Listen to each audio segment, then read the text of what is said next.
Bueno, buenos días. Bienvenidos a un seminario un poco diferente porque hoy muy poco público. Espero que esté todo el mundo online viendo el seminario.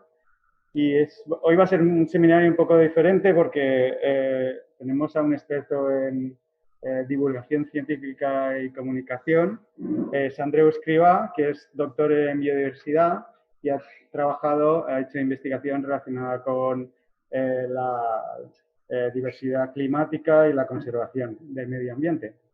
Actualmente es técnico en proyectos ambientales de Valencia Clima y Energía y además responsable del Observatorio de Cambio Climático. Pues adelante, Andreu.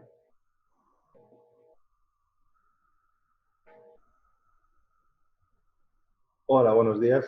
Tengo que mirar ahí de vez en cuando, tengo que acordarme. Lo primero, gracias por estar ahí, por estar escuchando. Con vuestro permiso, que estáis en la distancia, pero también con el de la gente que está aquí en la sala, me voy a quitar la mascarilla porque estamos a mucha distancia de ventilación y así me podréis ver la cara cuando diga alguna cosa que pretenda ser un poco humorística y no os penséis que hago broma del cambio climático, ¿no? Yo, como os he dicho, vengo de la rama científica, vengo de investigar en ecología, que en el departamento de la Universidad de Valencia, pero después me he dedicado mucho a tratar de contar el cambio climático y en particular me interesa mucho lo que es la relación entre ciencia y transmisión a la sociedad. En este sentido, tengo la suerte de que actualmente soy el responsable de un equipamiento de divulgación ambiental y de comunicación, que es el Observatorio del Cambio Climático. Es un centro del Ayuntamiento de Valencia, que es público, gratuito y quien quiera puede pasar. Y se encuentra en el Cabanyal, todo esto, y donde tratamos de dar respuesta a las demandas y preguntas de la ciudadanía con respecto al cambio climático, con lo cual esto la verdad que nos va entrenando porque año tras año vamos entendiendo mejor cuáles son las dudas, cuáles son las inquietudes, ¿no?, de la gente. Entonces, yo aquí voy a hacer una cosa hoy, que por cierto nadie me lo ha dicho, pero entiendo que tenemos una hora, ¿no? Más o menos. Voy a tratar de ser lo más breve posible, pero voy a hacer una cosa que es poneros una presentación que habitualmente yo utilizo, la última de hecho, que he ido incorporando algunos cambios, y no tanto darosla para que aprendáis de esa presentación, sino como comentaros algunos aspectos o por qué pongo algunas diapositivas. Pues voy a acercarme el agua, que la tenía aquí lejos, y empezamos. Si veis que no miro la cámara de vez en cuando es porque estoy mirando a la gente. Entiendo que esto ya está proyectando. Vale, perfecto. Bueno, yo suelo empezar hablando, dando un poco la razón siempre a la gente, ¿no? En el cambio climático hay una cuestión y es que se suele decir, ¿no?, que esto de que el clima cambia muchas veces y que esto ha pasado hace mucho tiempo. Y yo digo, oye, pues es verdad. Y había un griego, Teofrasto, que decía que el cambio climático era una realidad en algunos sitios de Tesalia. Evidentemente no está hablando del cambio climático actual, está hablando de que desecaron una laguna y entonces de repente había más frío en esa zona. Lo que me importa de aquí es tanto darles en ese sentido la razón, es decir, claro que sí, claro que hemos modificado partes de nuestro entorno otras veces y por supuesto que ha habido ciclos naturales, como ahora veremos, pero sobre todo lo que me interesa es decir, mira, hay gente que ya se daba cuenta de esto, es decir, ya nos hemos ido dando cuenta, por lo tanto no debería sorprendernos tanto que ahora con todos los sensores y con toda la capacidad de investigación que tenemos, ser capaces de detectar muchísimos de estos cambios, ¿no? Y aparte, bueno, a veces cuando estoy en un instituto aprovecho para meter algo de historia a este respecto, igual que cuando hablo de Agassiz, de toda la geología del siglo XIX y de todo este momento en el cual se empieza a percibir que lo que es el planeta no es algo inmutable, es decir, el planeta ha cambiado durante siglos, ha cambiado durante milenios, y es más, vemos paisajes como este valle glaciar, en el cual de alguna forma somos capaces de inferir que ahí había hielo, había nieve, había un proceso glacial muy evidente, pero ahora no lo hay. Por lo tanto, ha debido de suceder algo que haya producido que eso no esté ahí, ¿no? Todo esto además se relaciona con una etapa que es muy... El 18 y el 19 son siglos de experimentación, de descubrimiento científico apasionantes en muchos campos. El de la química, el de la geología, el de las ciencias biológicas no es ninguna excepción. Y claro, empezamos a pensar, ¿no? Oye, esto de que el clima cambie también puede deberse a que la atmósfera está determinando la temperatura y a que, por lo tanto, variaciones en la atmósfera puedan conducir a cambios de temperatura. El primero que empezó a pensar un poco esto de la atmósfera, etcétera, fue Fourier en el 24, que además se planteaba, ¿no?, de cómo eran las atmósferas en otros planetas y todo esto. Pero realmente después fue John Tyndall, que tenéis arriba con la barba, en la presentación, y el círculo negro. A mí me parece interesante cuando vengo a instituciones científicas remarcar lo que ha sido una constante a lo largo de la ciencia desde siempre, que es la invisibilidad de las mujeres. En este caso, este círculo negro corresponde a Eunice Foote, que era una científica que hizo los experimentos que nos llevan a pensar que hay gases de efecto invernadero, es decir, que hay gases que atrapan calor, son capaces de remitirlo, 3 años antes que John Tyndall, en el 1856, y John Tyndall lo hizo en el 1859. El crédito, el reconocimiento es de Tyndall, y el círculo negro no es que yo quiera resaltar nada, es que mientras uno tiene centros de investigación y su foto y sus pinturas están grabadas por muchos sitios y hay libros y biografías, de Eunice Foote no conservamos ni siquiera una fotografía, ¿no?, que además tuvo que presentar algunos trabajos a través de su marido, lo cual nos da una idea de las dificultades, ¿no?, que había para investigar.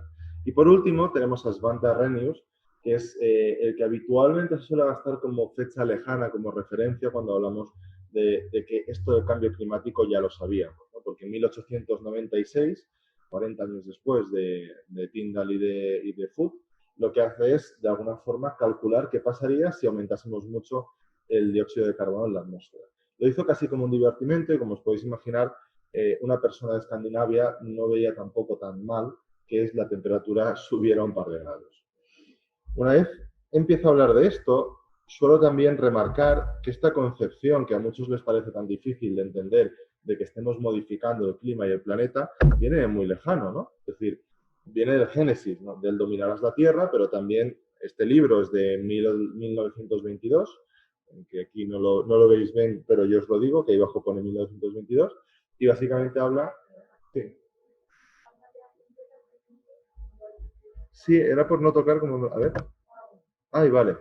Pues igual habéis estado bien. Menos mal que eran fotografías antes de... y las veíais igual, porque si no... Estaba pensándolo, pero digo, no voy a tocarlo porque si lo han dejado así, igual es por algo. Bueno, pues...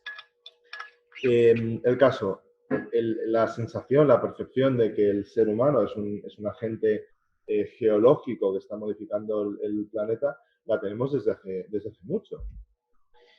Pero, como sabéis, en ciencia no es una cuestión meramente de formular hipótesis, de lanzar ideas, sino que hay que empezar a medirlas, hay que empezar a contrastarlo, hay que aplicar método científico y ver si aquello que estamos diciendo y si estas percepciones que tenemos sobre la realidad se corresponden o no con cómo se comporta la realidad.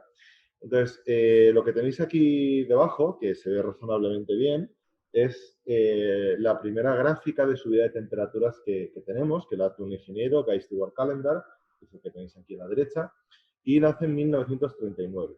Básicamente, lo que se puede observar es como hay un periodo de estabilidad, pues desde 1880 a 90, y luego empieza a subir. ¿Por qué 1880? Porque también, como sabéis, muchas veces estamos muy limitados por la técnica y los métodos disponibles en cada momento. Y habitualmente se considera que 1880 es el inicio de los registros de temperaturas fiables. Entonces tenemos eso, que vemos cómo, bueno, pues la temperatura se mantiene estable y después empieza a subir. Claro, empieza a subir con una base teórica. Aquí arriba también tenéis del año 53 un artículo que dice que, bueno, que la manta, la capa de dióxido de carbono está subiendo la temperatura de la Tierra. No dice podría subir o sería capaz en el futuro de subir, es decir, está diciendo va a subir, ¿no?, del año 53. A mí me gusta complementar también para comunicar mejor, no solo con gráficos y con artículos científicos, aunque sean de hace tiempo y siempre son curiosos, sino con fotografías, con elementos de cultura popular. Esta fotografía es del año 1950 Yo no soy muy bueno estimando edades de niños, pero calculo que igual pueden tener 10, 11, 12 años, o igual menos, no sé. Pues gente nacida en los años 40 más o menos, cuando Calendar hacía aquella gráfica, ¿no? Y el pie de foto de esta fotografía, que apareció en una revista de estas que están en el dentista, ¿no? En Estados Unidos, tipo El País Semanal, decía algo así como... ¡Yepa!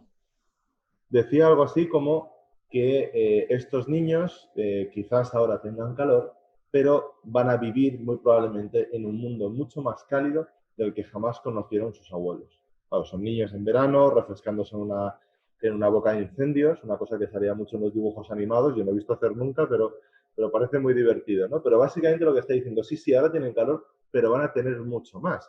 Claro, esto contrasta un poco con esta sensación que tenemos de que el cambio climático es algo futuro, es una cosa que pasará de aquí mucho tiempo. Tenemos que aprender también a comunicar esa sensación de urgencia, de inmediatez, pero no solo con las predicciones que tengamos ahora de cara al futuro, sino con lo que ya está pasando. Y ahora eso también lo veremos. Claro, al final estos niños, como podéis ver aquí, lo que han sufrido, lo que han visto, y me gustaría, sería muy chulo ver si alguna de estas personas aún esté con vida y pueda contarlo, ¿no? Lo que han visto es una subida de temperaturas absolutamente desproporcionada e inaudita en nuestro planeta por lo que respecta al ritmo. Esto es otra cosa que también se dice mucho, ¿no? Ha habido otros cambios climáticos y además la temperatura ha sido más alta o las emisiones de CO2, las concentraciones han sido mayores, es verdad, pero procesos que ahora estamos viendo en escala humana y en un rango de tiempo de 100 años como mucho, antes tomaban 25.000 años. Entonces, lo que tenemos ahora es un problema de aceleración y de ritmo. Fundamentalmente porque lo que estamos haciendo, es decir, toda esta concentración está subiendo porque estamos emitiendo muchísimo. Otra parte importante de la comunicación son las infografías, los gráficos, la forma de llegar. ¿Por qué? Porque hemos tratado de comunicar, y aquí no la pondré porque no me da tiempo tampoco, gráficas de temperatura, como la que acabáis de ver de subida que era de la NASA, durante mucho tiempo y la gente era inmune, ¿no? A ver cómo subía la temperatura. ¿Qué pasa? Que lo que tenemos es que innovar, tenemos que presentar los datos de otra forma. Vale. Bueno, pues... Vale, sí, así está. Vale, pues vamos a suponer que lo veis bien. Espero que sí, espero que no tengamos otra vez ninguna incidencia. Esto me ha descolocado, me ha destrozado el horario que llevaba yo. O sea que vamos a ver cómo lo arreglamos. No había pasado nunca, pero bueno, supongo que alguna vez tiene que pasar. Hace no mucho me metí en una reunión que teníamos nosotros programada, además con un código nuestro en la fundación, y de pronto entramos y era una clase de matemáticas particular a una adolescente. O sea, cosas de estas, pues bueno, pasan y la gente está muy de faena. Bueno, estábamos con el tema de las infografías y el tema de la información. Lo que os decía es que, y voy a volver a quitarme esto, así me veréis la cara de susto si vuelve a pasar algo. Lo que os decía es que es muy difícil transmitir los datos y transmitirlos bien. Esto, de hecho, es de una página que seguro que conocéis, que es Our World in Data, que trata de poner de forma más o menos accesible datos complejos. En el caso de la subida de temperaturas, se hizo famoso en 2015 una espiral de Hawkins, en 2016, que trataba de pues bueno, mostrar ese calentamiento global de una forma distinta a la que se había mostrado. Tuvo 15.000 retweets, salió en la BBC, es decir, estamos necesitados de innovaciones a la hora de comunicar nuestros datos, por buenos que sean, por rigurosos que sean, por interesantes o por la capacidad que tengan de dejarnos boquiabiertos, porque nosotros los entendemos, pero necesitamos traducción muchas veces gráfica. En este caso, y un poco juntando con lo anterior, lo que vemos es que básicamente todo esto se está produciendo de esta subida de temperaturas porque estamos emitiendo millones y millones y millones de toneladas, es decir, hasta 50 gigatoneladas anuales hemos estado emitiendo de gases de efecto invernadero, en este caso mayormente, como podéis ver, energía. Energía no quiere decir electricidad simplemente, que es una cosa que mucha gente se confunde, sino que hay que explicar que es energía de todo. Energía para construir edificios, energía en la industria, energía evidentemente también para la electricidad, para movernos, etcétera, ¿no? Y además, a mí me gusta también mucho hablar de esa desigualdad. Yo creo que también a la hora de comunicar la ciencia hay que tener siempre presente que los datos no surgen en el vacío y que las gigatoneladas no se materializan porque sí, las emiten sectores y también las emiten países. Aquí podemos ver cómo hay, digamos, unas emisiones, podríamos decir, hasta moderadas comparadas con lo que tenemos ahora hasta 1950 y a partir de ahí se disparan. Y además cómo va cambiando esa composición de países, pues en función de si es China, que pega un subidón últimamente, India, que está empezando a crecer, pero no tanto, Estados Unidos, Europa, etcétera.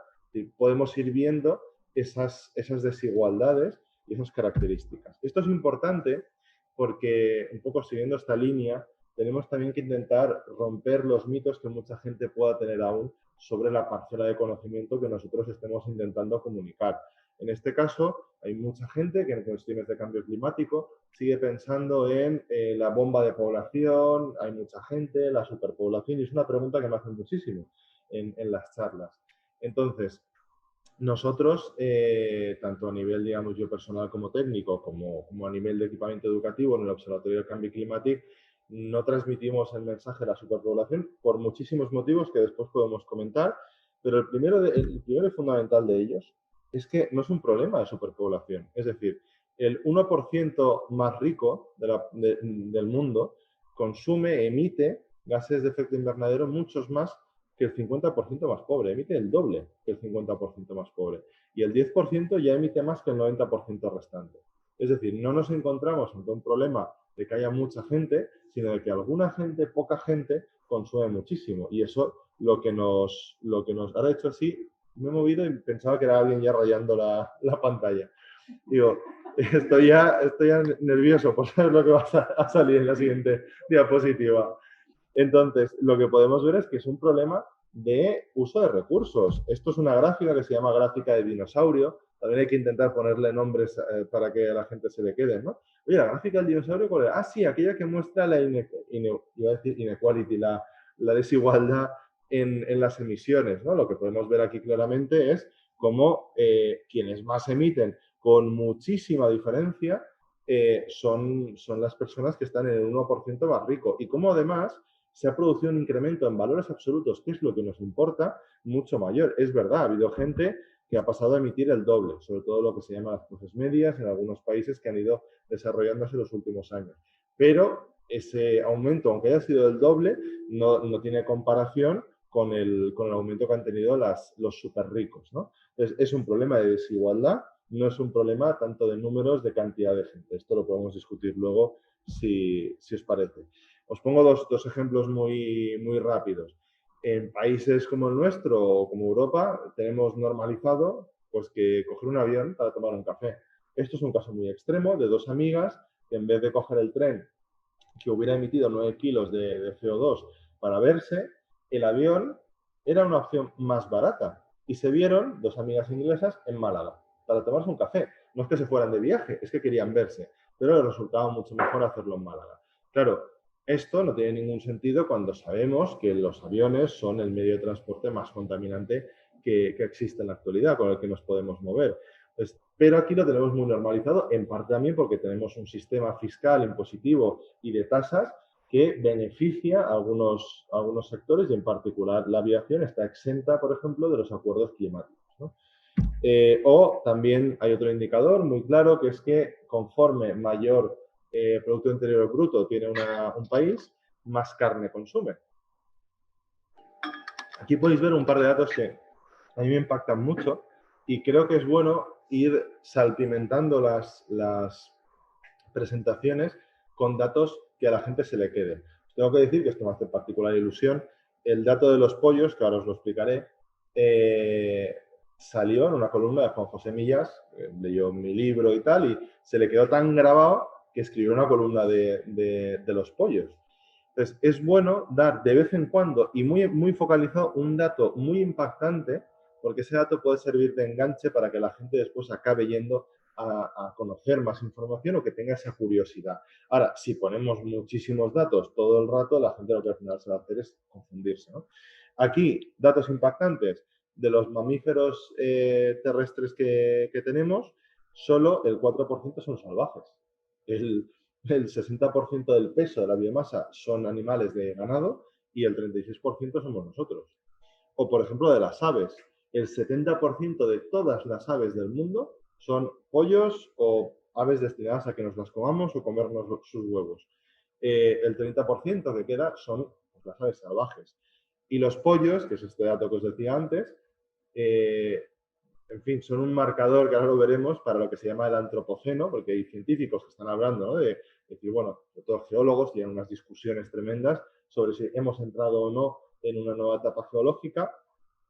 Uno de los marcadores posibles es el de los pollos, aparte de la radiación de las pruebas nucleares, del cambio climático, de los plásticos o de muchas otras. ¿Por qué? Porque matamos 60.000 millones de pollos al año. Entonces, hay gente que propone que cuando venga un alienígena, cuando nosotros mismos excavemos en catas arqueológicas de hace miles de años, lo que saldrán son más huesos de pollo que de personas y que por lo tanto se conocerá esto como la época de los pollos, ¿no? Aparte del toque medio humorístico, es muy impactante verlo y sobre todo hablar de esa desigualdad. A nosotros nos parece muy normal comer muchísimo pollo, muchísima carne, volar por necesidades de trabajo, por ocio, por hacer una escapadita cogiendo un avión. Eso corresponde a un nivel de vida insostenible. No es una cuestión de números de personas, de cuantísima gente y sobre todo, si en el mundo rico nos dedicamos a hablar de superpoblación, lo que estamos haciendo de alguna forma es quitarnos esa responsabilidad sobre nosotros, sobre nuestros hábitos de consumo. Esto al final lo que conduce es a una cuestión inexorable, que es la subida de la concentración de CO2. Esta es la gráfica más famosa, la curva de Killing, que se mide desde finales de mediados de los años 50 y lo que se ve es como hay un aumento sostenido. Lo que veis ahí, y seguro que lo conocéis, es la variación anual de la respiración de la vegetación, digamos, los montes de sierra, pero lo que es la tendencia es evidente que va hacia arriba e incluso parece que se esté acelerando, ¿no? Una tendencia, además, que podéis ver también en este gráfico, cómo, pues hemos tenido oscilaciones durante los últimos 800.000 años de la concentración de CO2 y cómo ahora la subida es vertical y llega mucho más allá de cualquier valor que hayamos registrado en el último millón de años o incluso se está hablando de los últimos 3-5 millones de años. Es importante también siempre poner en contexto aquella información puntual y relevante que queramos decir, porque en el vacío 415 partes por millón de CO2, que es lo que tenemos ahora, no significa nada. La gente no sabe lo que es, ni si es mucho o si es poco. Entonces hay que decir, es mucho y además, fíjate que ningún ser humano ha vivido jamás con esa concentración de dióxido de carbono. Y lo mismo pasa con las temperaturas, hay que ponerlas en contexto. Esto es de un artículo muy reciente que habla de un pequeño enfriamiento en el Holoceno, sobre todo de la estabilidad que tenemos. La podemos ver desde los últimos 12.000 años, vemos una gran estabilidad. En la parte de abajo de la gráfica lo que vemos son los últimos 2.000 años y lo que vemos es una tendencia de un ligerísimo enfriamiento, también marcado por esa pequeña del hielo, y después una subida tremendamente rápida. Lo que está en juego aquí, lo que tenemos que repetir muchas veces, es por qué aquello que queremos comunicar es excepcional, no solo porque nos lo parezca a nosotros, sino porque realmente cuando lo contrastamos con el resto de datos que tenemos, destaca y mucho, ¿no? Y además, no nos tenemos que ahorrar nunca la explicación, digamos, fundamentada y rigurosa de los porqués ni la contestación a preguntas legítimas, aunque nosotros sepamos que no tienen razón. Es decir, la pregunta, ¿no podría ser la naturaleza? Esto es muy típico, muy habitual. De hecho, no sé si en esta presentación tengo un pequeño gráfico de la actividad solar, pero en cualquier caso, esta me vale.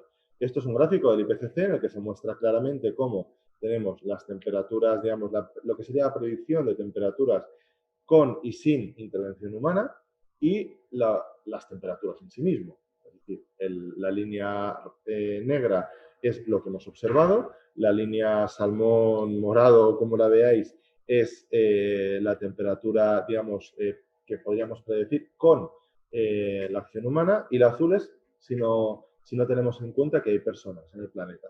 Se ve claramente cómo somos incapaces de explicar los registros de temperatura que hemos obtenido si no es porque nos incorporamos nosotros en la ecuación.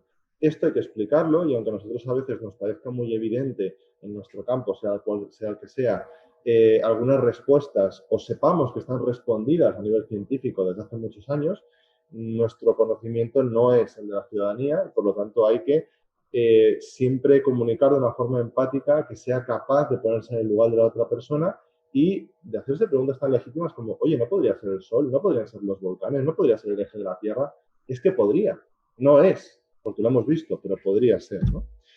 Podría ser, y además, bueno, tenemos una multitud de datos, un poco lo que os he dicho antes, no abrumar con los datos, pero sí presentar los datos suficientes para que quede meridianamente claro.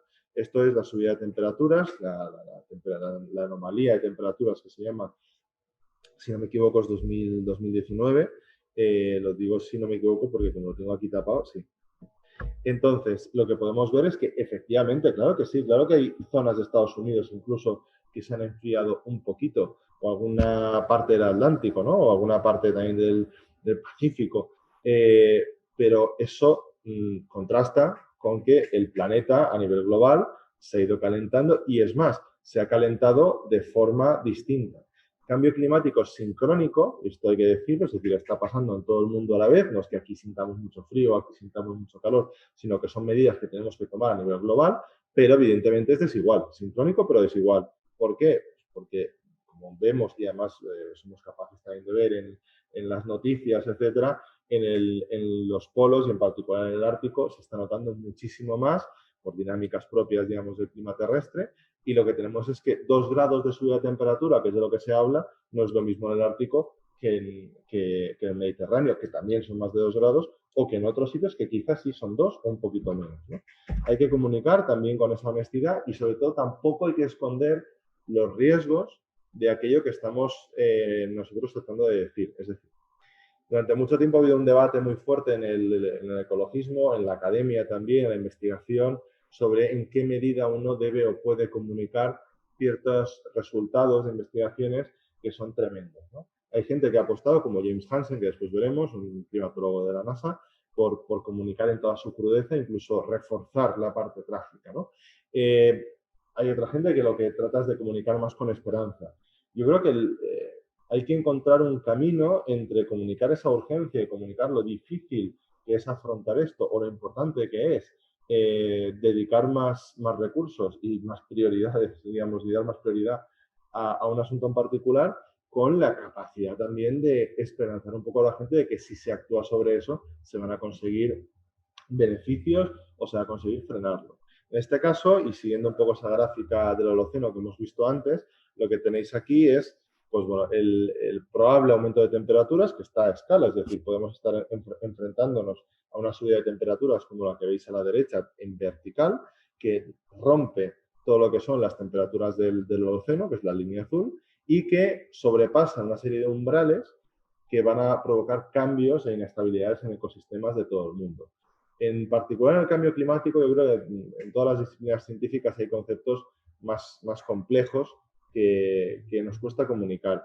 En la cuestión del cambio climático y en general de la ecología, que también es de donde yo vengo, cuesta mucho comunicar el concepto de umbral, el concepto de al final, teoría de sistemas y de que tú tienes unos puntos de no retorno, unos puntos a partir de los cuales el sistema cambia y hay que invertir mucha más energía para recuperar el estado inicial de la que has empleado en cambiar el sistema. Yo últimamente lo comparo con, trato también, hablando un poco de hacer símiles y de comunicar, con, tener no metáforas, sino ejemplos muy cotidianos. Uno que gasto para hablar del punto de no retorno del cambio de sistema es el de hervir agua. Estamos hirviendo agua para unos espaguetis. Bueno, pues de 20 grados a 99 grados el agua sigue líquida, verdad que empieza a burbujear un poquito y tal, pero sigue líquida, seguimos teniendo agua. Si el agua está a 102 grados, el agua es vapor. Y pasan dos cosas.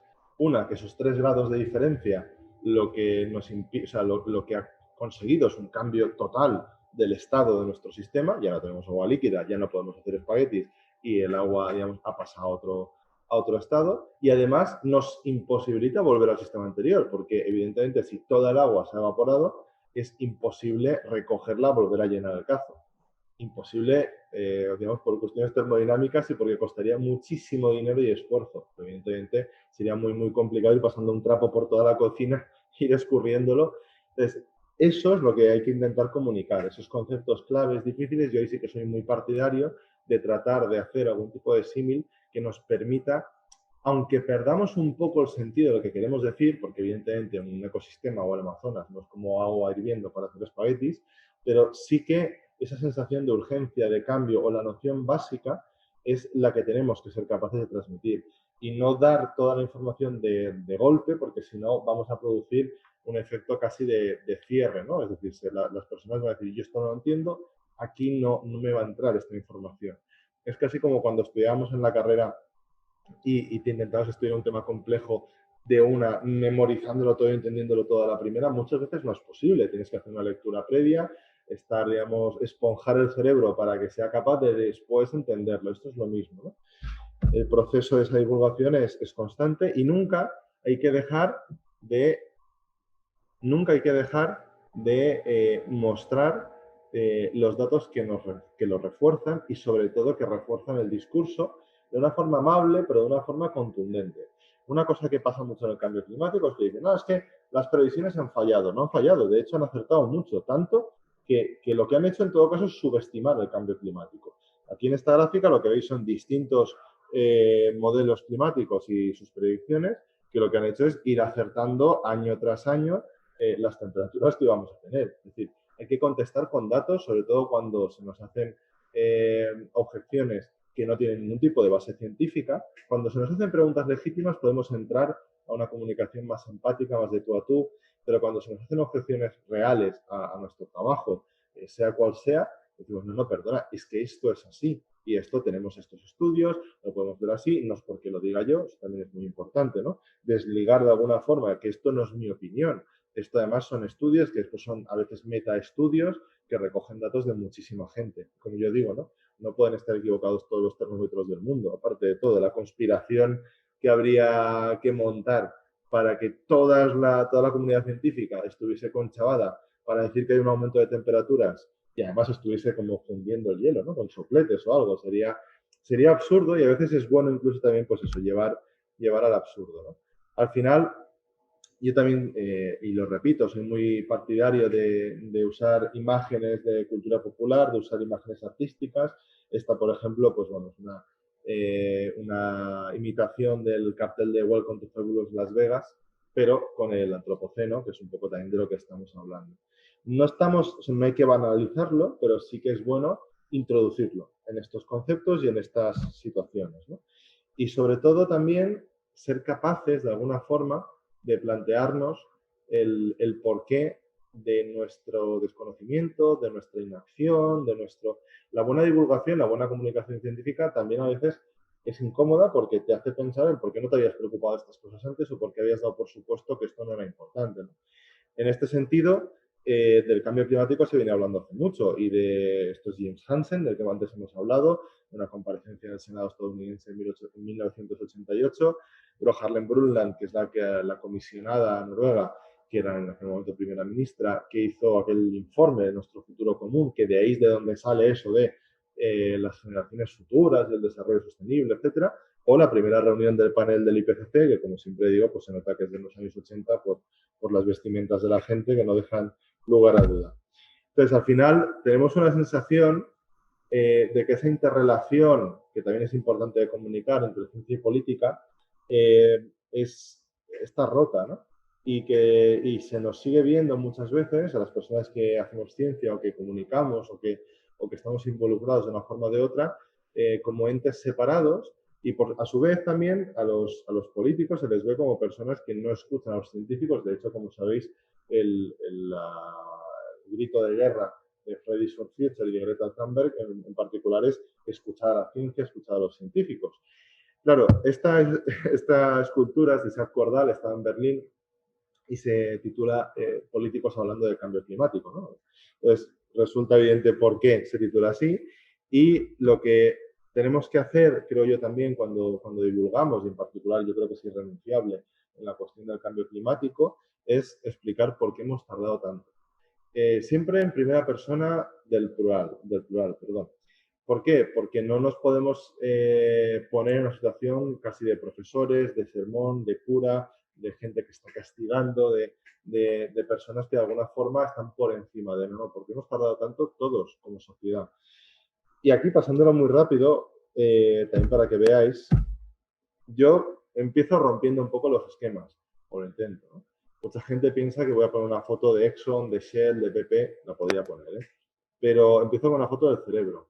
Para empezar, porque la cuestión, digamos, cognitiva es muy interesante y muchos retrasos en la acción climática y, por supuesto, también mucho miedo a ciertos avances científicos, que seguro que también a vosotros os ha tocado lidiar con ellos, o mucha querencia por las pseudociencias, o, en fin, algunas actitudes irracionales, en el sentido de que no están incorporando el conocimiento racional y actuando como tal, que tienen que ver más con nuestro cerebro que con manipuladores o con empresas. En este caso, nuestro cerebro, fantástico, evolucionó hace 200.000 años en la sabana, pero es muy capaz de detectar un tigre ahí fuera y pegar a correr, pero es incapaz de pensar que la playa suba 2 metros o el mar, digamos, se coma 5 metros de playa, pues es un problema. Porque dice, bueno, si se la come de aquí 20 o 30 o 100 años, ¿de mí qué más me da? Eso no es un riesgo.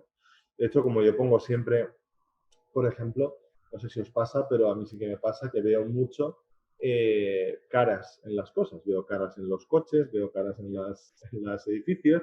Eso que creo que se llama pareidolia, tiene una explicación que es que básicamente si tú estás en una sabana llena de gramíneas y a lo lejos ves algo, tienes que saber muy claramente si es una cara que se te quiere comer, que te la puedes comer, que es amigo, que es enemigo, que te va a hacer daño o no. Entonces tenemos esa rapidez para detectar amenazas, pero tenemos una incapacidad manifiesta para detectar riesgos a futuro. Sobre todo cuando para actuar frente a esos riesgos a futuro tenemos que tomar restricciones y tenemos que hacer sacrificios en el presente. Porque si te dicen, mira, hoy no hagas esto y mañana ya te tienes solucionado. Pero nos están diciendo, hoy deja de hacer todo esto y de aquí 30 o 40 años, igual, con suerte, vemos los frutos de esa acción colectiva. Entonces, claro, eso es muy difícil, sobre todo también cuando hay un concepto en psicología que me encanta, que es el de la piscina de las finitas preocupaciones, y esto también es muy importante de entender a la hora de divulgar. Si nuestro campo, por lo que sea, es un campo que ha generado muchas noticias negativas, vamos a tener muy difícil llegar hasta las personas. ¿Por qué? Porque la piscina rebosa. Es decir, a la piscina de nuestras preocupaciones le cabe un número finito de preocupaciones. Pues si nosotros intentamos entrar primero con otra preocupación, va a rebosar, y si intentamos entrar de otra forma, va a ser difícil, vamos a poder quizás, pero primero desalojando algunas preocupaciones, porque si no, no va a ser posible, ¿no? Después tenemos que, esto lo digo mucho y aprovecho que estoy en un entorno científico para remarcarlo, necesitamos que la ciencia, la cultura científica sean cultura y sean percibidas como cultura por la sociedad en su conjunto, porque mucha gente considera absolutamente normal conocer, saber quién es Garcilaso de la Vega o el arcipreste de Ita. Por supuesto, está muy bien saberlo, ¿no? Aunque no creo que nadie haya leído el arcipreste de Ita después de motu propio, pero está muy bien, tengo que decirlo, pero se considera como una fricada saber alguna cosa de biología o de química o conocer un poquito cómo funciona lo de la capa de ozono. Mucha gente, el 70 al 80% de la ciudadanía, cree que hay un agujero en la capa de ozono, pero que ese agujero es el que provoca el cambio climático porque los rayos del sol entran más fuertes, con lo cual dejan fuera de la ecuación a los gases de efecto invernadero. Esto está muy extendido y es hasta normal que pase, sobre todo en gente joven, porque se da todo el mismo día, se embute todo y se dice, bueno, el cambio climático, la lluvia ácida, la capa de ozono, etcétera, etcétera, ¿no? Tenemos que entender que necesitamos elevar el nivel científico de la sociedad y que sobre todo se sea consciente que tener una base científica también es tener una base para la vida y que es tan inculto quien no sabe quién es Quevedo, quién es Shakespeare, y voy a poner ese tipo de ejemplo, como quien no sabe en qué consiste realmente la teoría de la evolución o quien no sabe las bases fundamentales del cambio climático, que es lo que va a determinar nuestras vidas, lo está haciendo ya y lo va a hacer en un futuro, ¿no? Tenemos confusión también en los profes. Este es un artículo de Science que salió hace un tiempo y lo que vemos es que hay muchos profes que no saben explicar esto del cambio climático. Y tenemos una cuestión también muy difícil a la hora de comunicar desde la parte científica, que es el tema del consenso. Yo no sé si sabéis, bueno, aquí estamos en el IATA, o sea que igual sí que sabéis lo que es esto. Es el aceite, bueno, la palma, el fruto de la palma, de donde se hace el aceite de palma.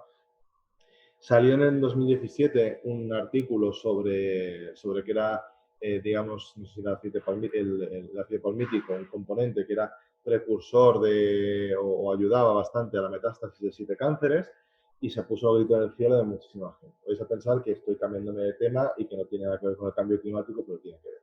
Al aceite de palma le tenemos mucha rabia a los del medio ambiente porque deforesta muchísimas zonas, ¿eh? Entonces, ya, la rabia la teníamos de antes.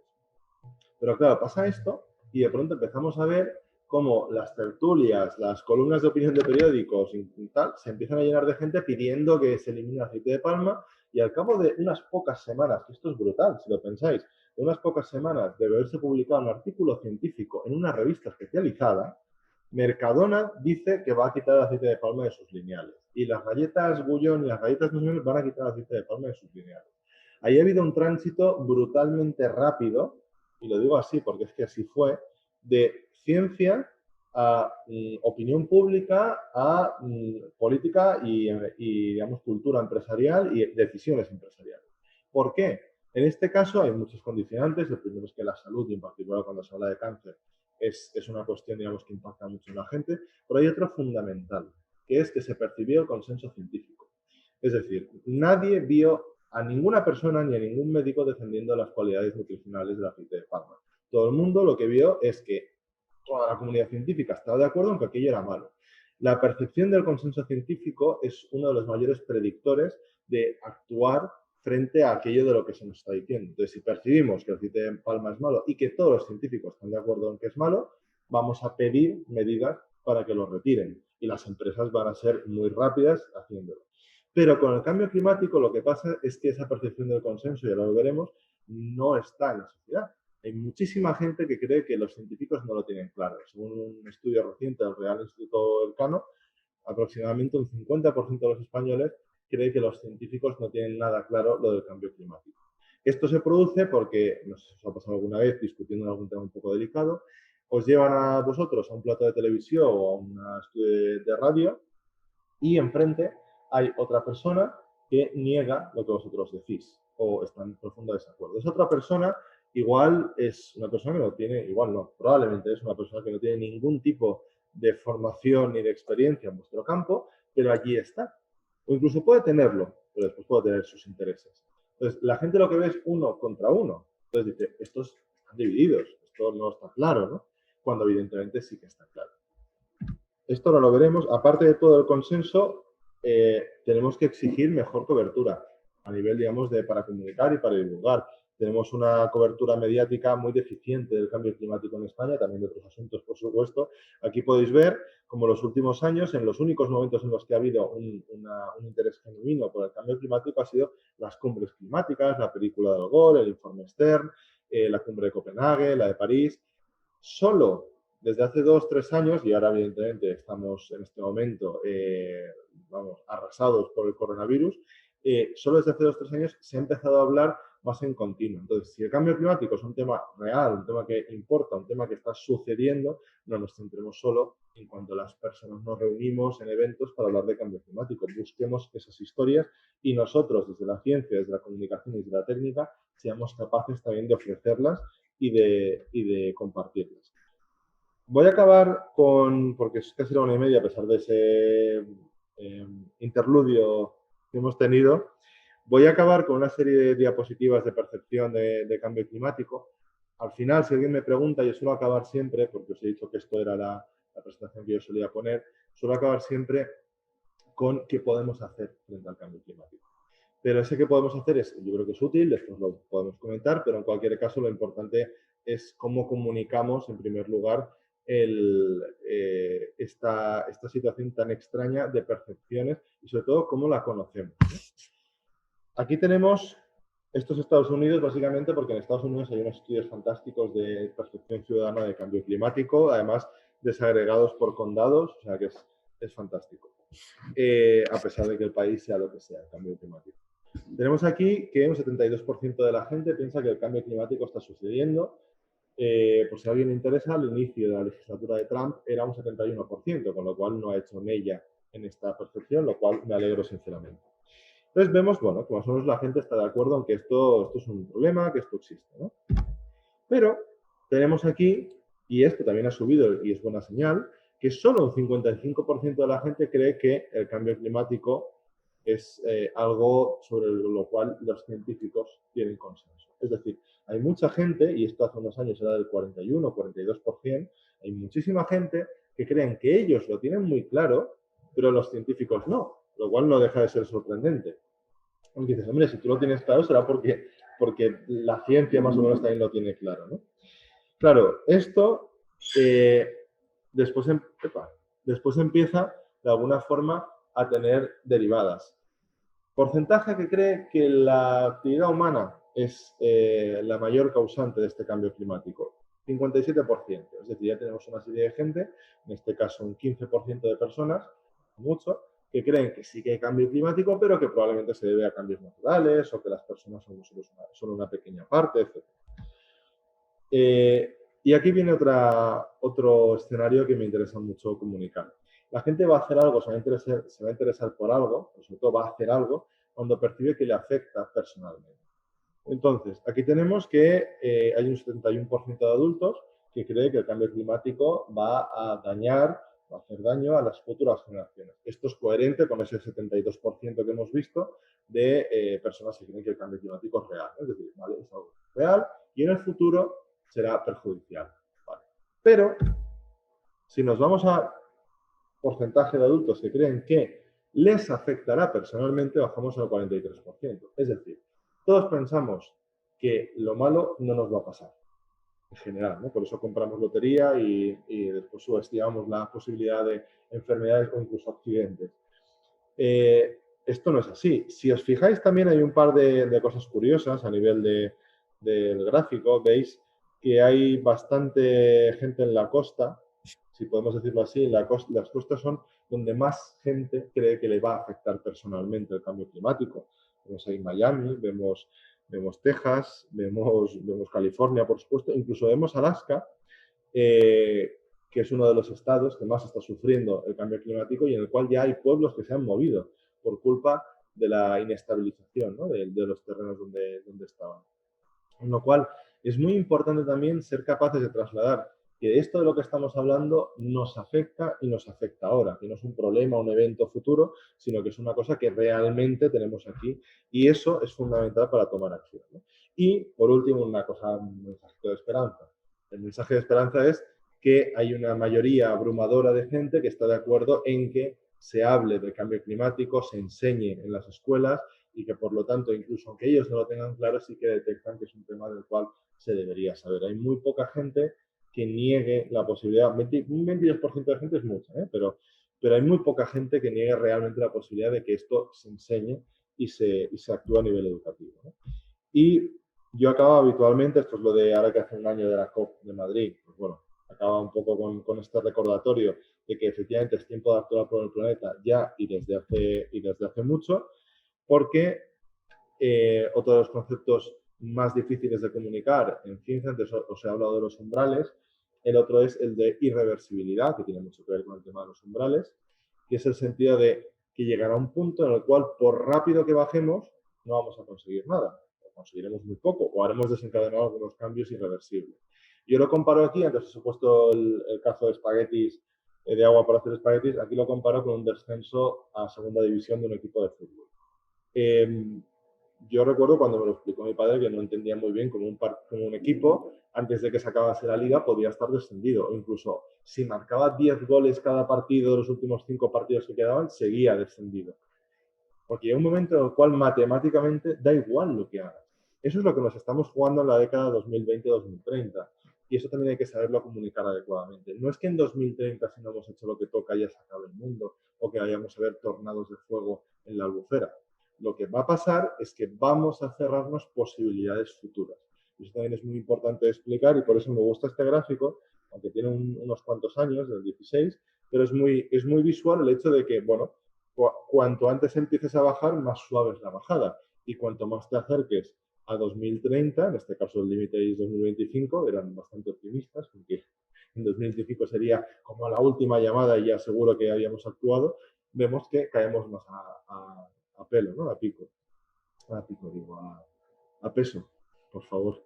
Entonces, esto es importante porque ahora, y por último, una cosa que también hay que tratar de hacer es juntarlo con noticias, con eventos, con cosas de nuestra realidad cotidiana, más allá de esas metáforas del cazo de agua, ¿no?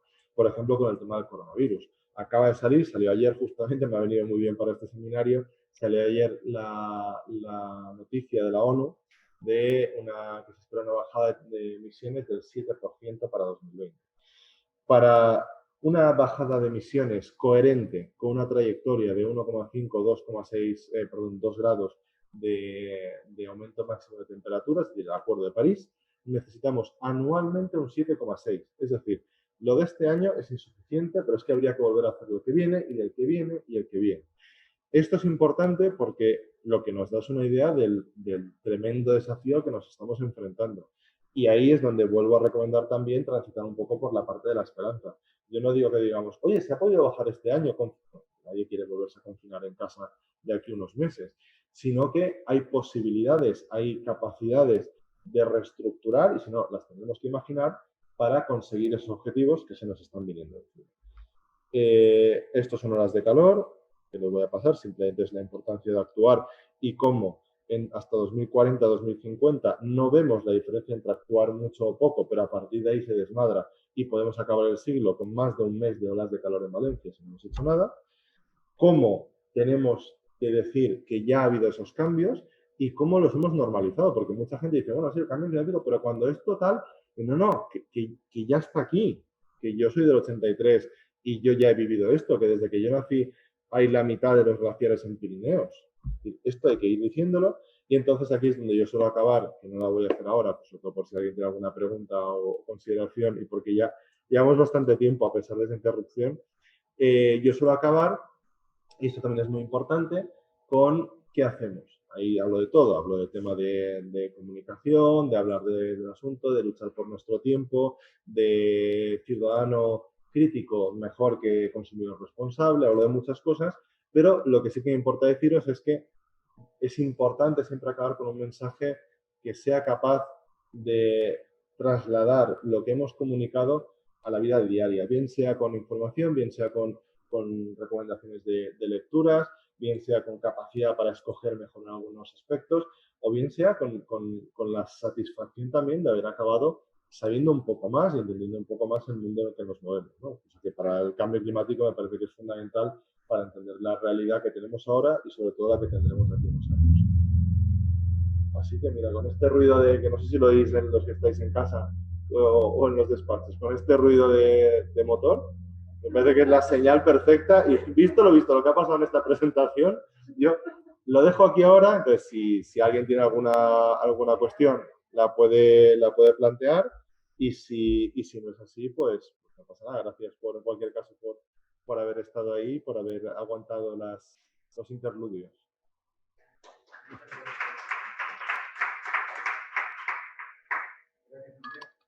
¿Quieres puedes revisar el chat a ver si hay alguna pregunta online?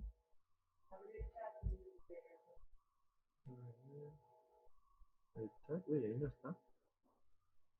No, sí, vamos a dejarlo. No.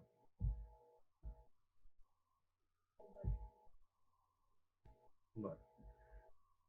Pues si alguien tiene alguna pregunta, que la ponga por el chat ahora o calle para siempre.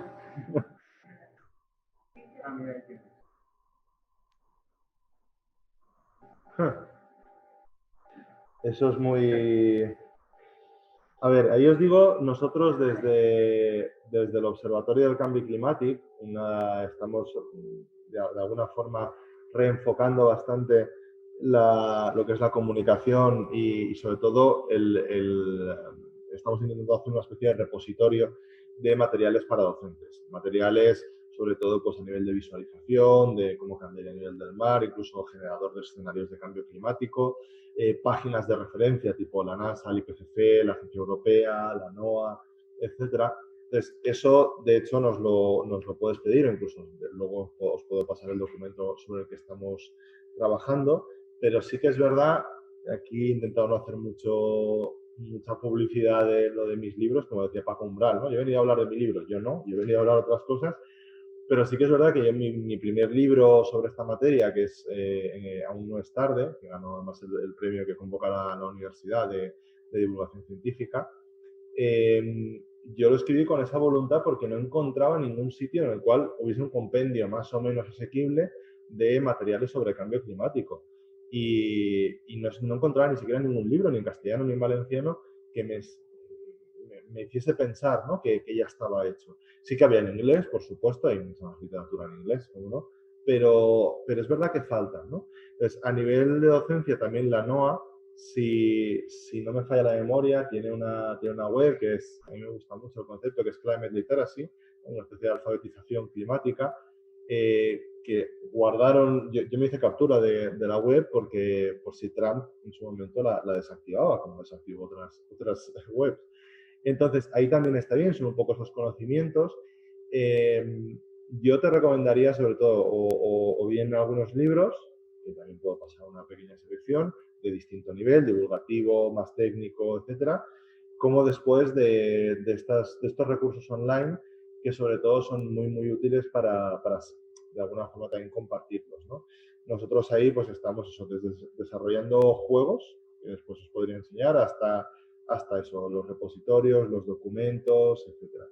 A nivel de España, en este caso, AEMET ha empezado a hacer algunos informes muy, muy exhaustivos.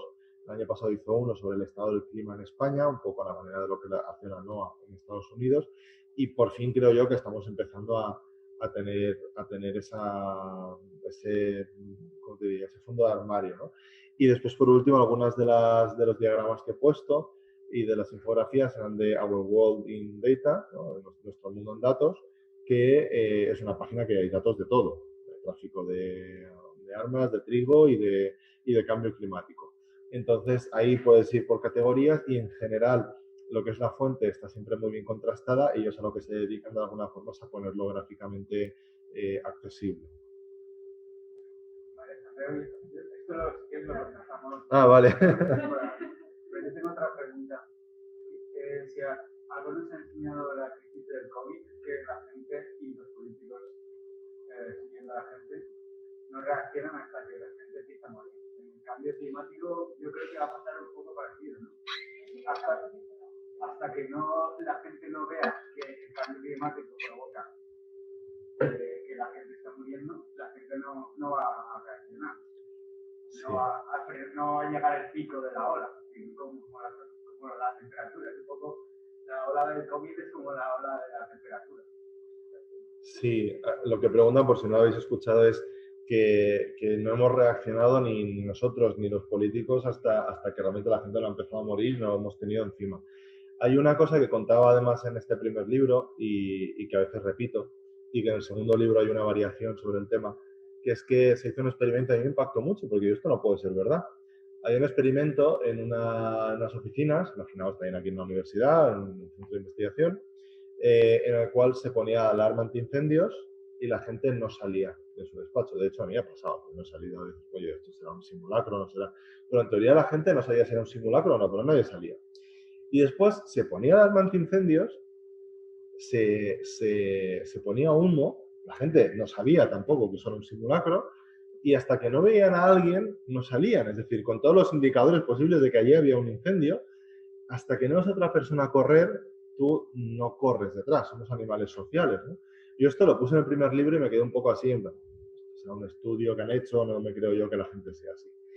En el 2017 yo estaba en París, en el Louvre, con mis padres, viendo una exposición de Vermeer, que habíamos comprado las entradas desde hacía, meses, y estábamos ahí en la cola aguantando mogollón porque incluso con las entradas compradas era muy lento y cuando ya estamos después de 2 horas a punto de llegar, empieza a sonar la alarma y te dicen evacúen rápidamente, no cojan nada de las taquillas, diríjanse a la salida más cercana. En aquel momento, París, y ahora también, ¿no? Es más que probable o posible, mejor dicho, que pueda haber algún tipo de incidente, en fin, muy grave en un museo como el Louvre. De hecho, al día siguiente hubo un atentado. Entonces, no en el Louvre, sino en los Campos Elíseos. Nosotros nos quedamos allí. La cola que estábamos, nos quedamos ahí. Yo creo que en parte porque hemos aguantado 2 horas de espera, porque ya veíamos los cuadros, pero sobre todo porque todos nos empezamos a mirar, pero nadie tiró a correr. Yo estoy seguro de que si hubiera tirado a alguien a correr, el resto hubiera ido detrás. Pero nadie lo hizo. Entonces yo al final le pregunté a un guardia de seguridad, dije, oye, ¿esto qué pasa? Y dice, no, alguien habrá jugado en los baños. En cualquier caso, una vez coincidí en una mesa redonda con un exdirector del Museo del Prado y me dijo, a ver, pues lo hicieron mal los guardias de seguridad, aunque crean que es eso, si la megafonía está diciendo que evacúen el edificio, tendrían que haberos echado, ¿no? Pero al final esta anécdota yo la cuento un poco y seguro que si pensamos, a todos nos ha pasado algo relativamente similar, como hasta que no vemos a alguien hacer algo, no lo hacemos. Y muchas veces cuando arrancamos en un semáforo, no arrancamos porque veamos el verde, arrancamos porque el de delante ha arrancado. Y más ahora que mucha gente también está con el móvil, ¿no? Y tal, y de pronto tú ves el de delante y dices, ah, vale, pues entonces es que hay que tirar, ¿no? Igual el de delante va mal, pero lo hace. Entonces creo que es muy importante ser capaces de utilizar todas las estrategias y herramientas posibles para hacer ver que es mucho peor no actuar que actuar, incluso aunque no pase nada, y que la gran tragedia en este caso del cambio climático, incluso la del COVID, con tiempos mucho más restringidos, si hubieran cerrado el país el 2 de marzo, pongamos por caso, las críticas hubieran sido bestiales, pero bestiales. Igual nos hubiéramos ahorrado la primera ola en toda su crudeza, pero es decir, ¿quién paga ese riesgo de tomar esas acciones, esas decisiones, cuando el beneficio no lo justifica? Sobre todo porque es la gran tragedia, que no sé si es una especie de tragedia casi griega, ¿no? De que si lo hacemos bien nunca veremos los resultados de nuestras acciones. Entonces, si ahora lo hiciéramos todo fantásticamente bien, imaginaos que descarbonizamos a un ritmo brutal, el mundo se pone de acuerdo, tecnología, redistribuimos recursos, restauramos ecosistemas, todo perfecto. Lo que estaríamos viendo es una subida de temperaturas de 1,5 grados, grado 6, grado 7, probablemente, a final del siglo, después ya empezaría probablemente a bajar otro poquito. Veríamos que vamos a vivir un pelín peor por algunos cambios meteorológicos, pero ya está, nadie nos aplaude, ni nos va a dar una medalla, ni vamos a ver los muertos que no se han muerto del cambio climático.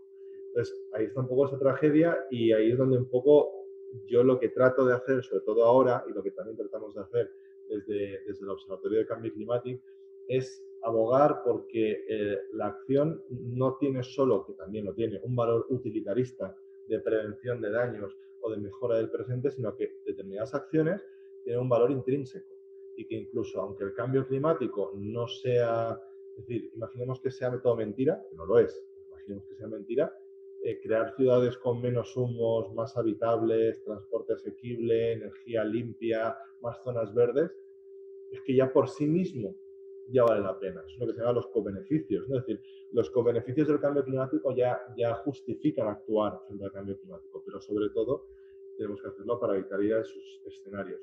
Ahora mismo, un poco lo que yo os he dicho antes, trato también de reforzar esa idea mediante la inclusión en las presentaciones de esas gráficas que muestran cómo las predicciones que hemos hecho han sido completamente acertadas. ¿Por qué? Porque hasta hace muy poco tampoco teníamos tanto tiempo. Las primeras predicciones serias son de finales de los 70, principios de los 80, me refiero a modelos matemáticos bien trabajados. Entonces, claro, tú en el año 98, que tenías 15 años de predicciones, no podías ver mucho, ¿no? Pero ahora llevamos 30, 40 años con esa capacidad de ver cómo se han ajustado y decimos, oye, es que se han ajustado, es que va a pasar esto. Entonces, es verdad que es uno de los retos más difíciles y en particular, yo no lo niego, tampoco los investigadores, los científicos y los divulgadores somos humanos. a mí me ha descorazonado mucho, en particular la respuesta al COVID y algunas críticas sobre todo, por cómo se sigue sin ver esta necesidad apremiante de actuar con algo que es presente y es que día tras día se está cayendo un avión en mitad del país con 350 personas y lo estamos aceptando. Entonces, me cuesta mucho y a veces pues es verdad que me desesperanza un poquito. Pero también tengo claro que en el cambio climático, esto lo decimos y lo decimos siempre, no es viable tirar la toalla, no hay nada que justifique dejar de hacer, dejar de actuar y dejar de tratar de comunicar, y yo creo que ahí tenemos que estar todos unidos en el sentido de avances científicos, tecnológicos, decisiones políticas, comunicación y ciudadanía exigente, en el mejor de los sentidos. ¿Hay otra pregunta? Me ha gustado mucho su intervención, la forma que han hecho con la información. Quería comentar un poco en relación a la última intervención. A mí sí después me queda claro que la climática en general es que no es trasciende mucho más de lo que es la responsabilidad individual. Es súper importante, es necesaria, pero que esto estamos todos en el mismo barco, es un efecto del planeta. No había más que ver, por ejemplo, la emisión, me llama mucho la atención, la contribución de China. En China es el 50% de la gasto. Claro, y por lo que decías del COVID, está claro que yo lo interpreto así, que a lo mejor después con la industrialización importante, a partir de los 50, se dispara. Y conforme viene, bueno, tú lo has dicho bien y por tener mucho más con los datos. Pero como, ¿hasta qué punto estoy dispuesto a prescindir y a tomar decisiones en base a una futurible que no lo voy a ver? Pero hay cosas sí que veo los cambios climáticos y yo creo que sí perciben generar una oportunidad social. Ahora se recicla más que antes. Ahora somos más sensibles a que los veranos aquí en esta región son mucho más largas, a las de hielo, a los glaciares. La gente sí que lo sabe. Pero luego, por contra, tienes que perder algo. Bueno, lamentablemente está pasando en el COVID. Nosotros sí que sabemos que la responsabilidad social, pero los políticos ven que si la economía se retira, hay un sector que se lo destroza. Hasta que, y para sociedades industrializadas, pues quizás podamos perder más porque tenemos un estatus de vida mejor. Pero claro, es un problema global. Ahora dile tú a India que tú que has contaminado durante 50 años, deja, para que sigamos viviendo bien, a ver, me dices a mí que ahora cuando quiera vivir mejor que no tenga coche. Entonces, claro, el problema es global, pero de decisiones difíciles de desequilibrio. ¿Qué te parece? ¿Cómo ves el problema? ¿Qué tipo de medidas? ¿Por dónde va esta dialéctica esta disyuntiva tan grande? Sobre la pregunta es muy buena. Sobre la pregunta de los sacrificios, de lo que tenemos que renunciar, de esa desigualdad.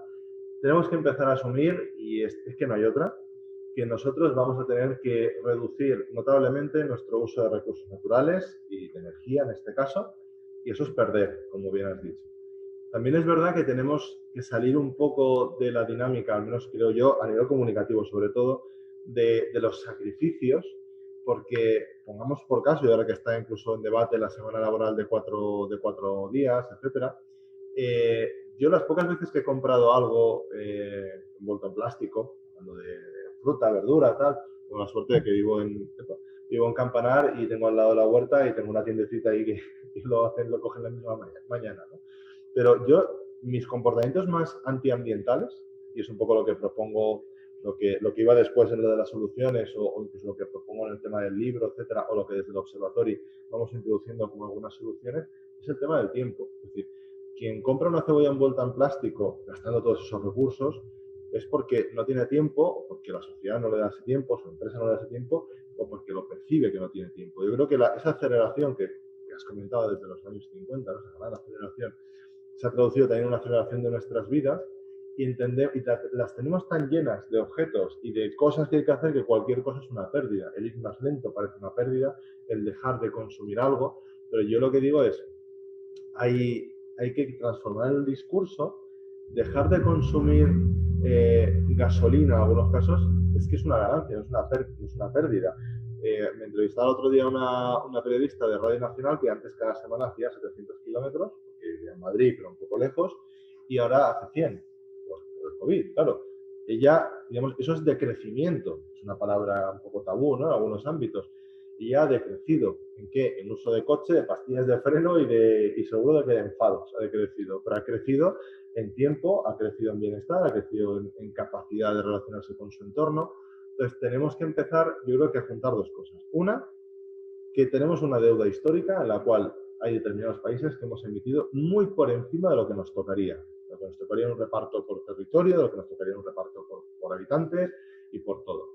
Y que, por lo tanto, un poco lo que tú has dicho, hay que dejar espacio a otros países para que sigan emitiendo. Y yo sí que estoy a favor de que haya otros países que sigan aumentando las emisiones, a costa, como hemos visto, de bajar las emisiones del porcentaje más rico de la población.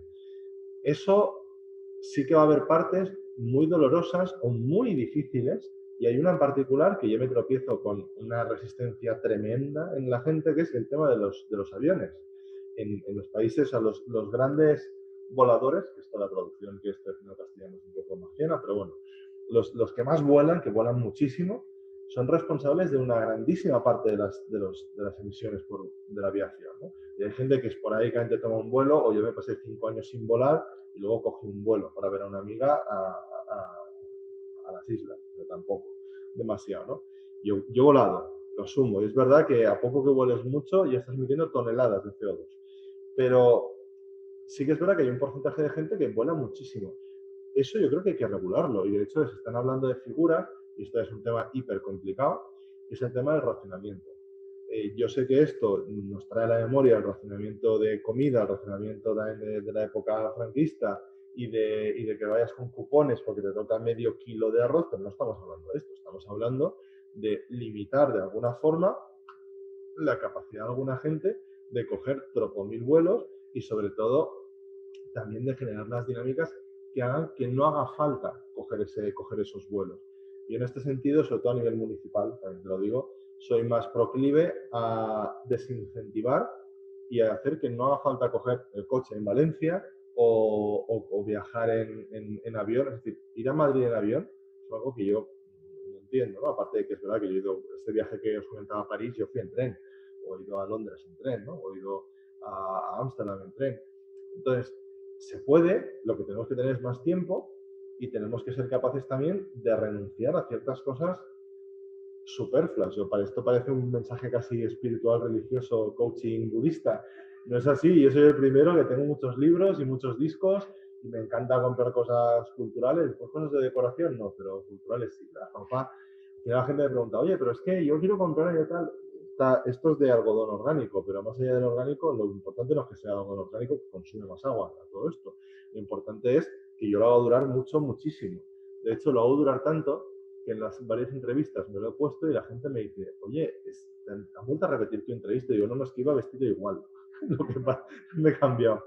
Entonces, sí que es verdad que va a haber que empezar a comunicar eso, y para terminar, porque el tema es enorme y larguísimo, lo que creo que debemos de ser capaces es de desterrar de una vez por todas ese tecnooptimismo que, ojo, agradeciendo, valorando, incluso trabajando con nosotros en la ciencia y sabiendo de lo que es capaz la ciencia y los avances científicos y tecnológicos, tenemos que ser capaces de transmitir que no va a haber una solución única al cambio climático que de repente lo vaya a solucionar todo, y que apretemos un botón y digamos, oye, ya está, ya hemos construido la máquina que soluciona el cambio climático.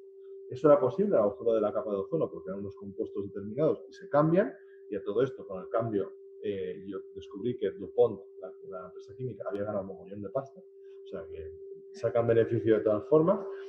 Pero lo que tenemos que entender es que esto es un sistema, es una cuestión de cómo funcionamos como sociedad, y sobre todo de que va más de las condiciones de vida que de los estilos de vida. Se nos ha vendido mucho esa solución al cambio climático basada en elecciones de consumidor, productos eco, y como yo digo, una vida eco no está hecha de productos sostenibles, con el sello eco, de la misma forma que una alimentación saludable no está hecha de productos light. Entonces, tenemos que ser capaces de cambiar y de tener menos y mejores cosas. Eso es un cambio cultural muy fuerte en una sociedad que está acostumbrada a la rapidez, a la compra, a la acumulación, al cambio perenne. Y yo me pongo como ejemplo, tengo un móvil de 4 años y medio largo y me cuesta mucho no hacerle caso cuando me salen los anuncios de cámbiate el móvil al nuevo tal con la cámara. A mí me cuesta y lo tengo muy claro, el móvil funciona perfectamente. Entonces, tenemos que cambiar esos valores. Entonces, necesitamos tiempo, es un poco la tesis también que al final acabamos defendiendo, más allá de las acciones individuales, que todas son valiosas, pero necesitamos tiempo para necesitar menos cosas y necesitamos valores para ser capaces también de ser coherentes con ello. Y después esa responsabilidad, esa empatía de decir, es que hay países que necesitan seguir desarrollándose y tú no le puedes decir, sobre todo cuando tú no haces los deberes, porque otra cosa es que Europa o España o Estados Unidos ahora tuviese una bajada de emisiones del 60% para aquí 5 años. Pero si encima que tú no haces los deberes, les dices a lo que tú decías, a India, a Camboya, a Senegal o a Bolivia, oye, no, ahora vosotros que estáis empezando ya a sonar un poco la cabeza, ahora ya no podéis. Entonces, ahí sí que hay cálculos, de hecho, y ya no voy a entrar, pero hay cálculos, digamos, a nivel mundial de cuánto habría que reducir unos, bueno, con una reducción notable de Estados Unidos, que también redundaría la de China, porque al final son gente que va a... O sea, es decir, lo que ha hecho Europa también es que Europa dice, oye, que emitimos menos. No, a ver, lo que pasa es que tú ahora fabricas en China, en tal y en otros sitios, y entonces, claro, las emisiones están allí. Con una reducción notable de Estados Unidos y de Europa, tú das muchísimo espacio y muchísima cancha a que muchos otros países suban. Eso hace falta ese multilateralismo que yo creo que se perdió después del Acuerdo de París, un poco esa visión conjunta, y creo que sería la única vía. También es verdad que tal y como está el patio internacional, hombre, hoy soy un poco menos pesimista que hace 2 meses, pero cuesta. Pero es verdad que es difícil, o sea, es fácil de comunicar entre gente, digamos, de un nivel socioeconómico similar, pero incluso a veces cuando nos ha tocado ir también desde el observatorio con asociaciones de vecinos, de tal, que sabes que tienen un nivel, o escuelas, por ejemplo, en sitios con problemas de marginalidad y tal, bueno, cuando tú dices, no, hay cosas para combatir el cambio climático, y de pronto tienes ahí una gráfica que una cosa es comer menos carne, cuando igual hay gente que no come la carne que debería comer. Otra cosa es volar menos. ¿Cómo que volar menos? Otra cosa es menos desperdicio alimentario. Gente que se las ingenia para repelar hasta el cielo del... hasta el pimentón, hasta todo, o sea, cualquier cosa, ¿no?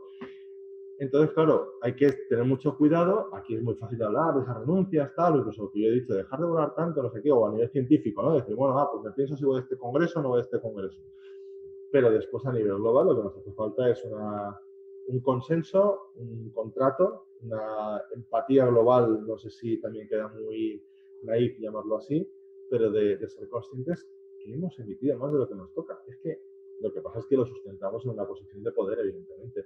Y, para acabar, lo que me da miedo, y esto me da miedo a nivel también personal, es que algunas de las alternativas que parece que se están proponiendo a nivel tecnológico, sobre todo energético, parece que siguen yendo en una línea también neocolonialista de extractivismo en determinados países, desde construir presas enormes en África para traernos el hidrógeno verde a Europa, hasta las baterías de nuestros fabulosos coches eléctricos para respirar mejor, que vienen sobre todo de Bolivia, etcétera, que aparte hay una cantidad limitada de litio y de estas cosas. Entonces, ahí el mensaje de las renuncias, hay que hablar de que, como decía una cuenta de Twitter que me gusta bastante, que se llama La Caiguda, que es bastante negativo en general, pero muy, muy interesante siempre. Y digo, estamos demasiado convencidos de que nuestras acciones son más importantes que nuestras renuncias.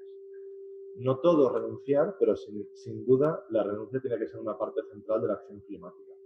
Y eso pues tiene que empezar a calar ya. Yo lo meto por la vía del tiempo. Es decir, tú piensas que puedes renunciar a comprar muchas cosas, a ir deprisa, a tener que usar. Hay muchas cosas en el día a día que gastamos nosotros, que las gastamos porque apenas tenemos tiempo. O nos gastamos dinero porque no tenemos tiempo, porque vamos, imagínate con mucho más tiempo, a qué consumirías menos. Y después, hablando de la cultura, de la ciencia y la investigación, son campos. Ir a una charla de divulgación científica tiene muy poca huella de carbono. Ir al teatro, leer un libro o pasear por un parque, ¿no? Entonces tenemos que incentivar todo eso y que ese cambio también cultural pues conlleve un cambio a nivel global, ojalá.